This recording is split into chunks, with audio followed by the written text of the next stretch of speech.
This is the brief on modeling heat diffusion from a point source using the delta function.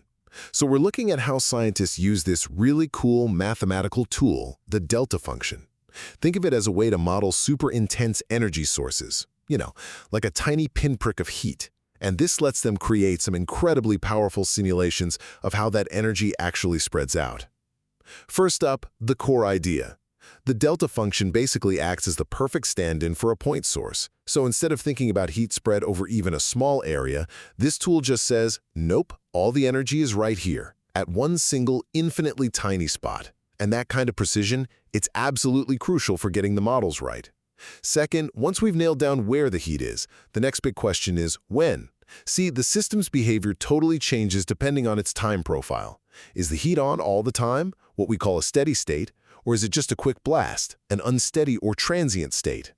This timing difference is really the key to what happens next. And finally, these two time profiles, well, they lead to completely different outcomes.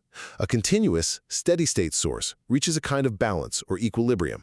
The temperature just stabilizes, depending on how far you are from the source. But an instantaneous pulse, that creates an unsteady state. The heat spreads out like a wave that has to, eventually, just fade away completely. So the temperature everywhere goes up, hits a peak, and then drops all the way back to zero. So, ultimately, if you want to predict the temperature, you've got to know, is your point source on all the time, or is it just a quick, one-time pulse?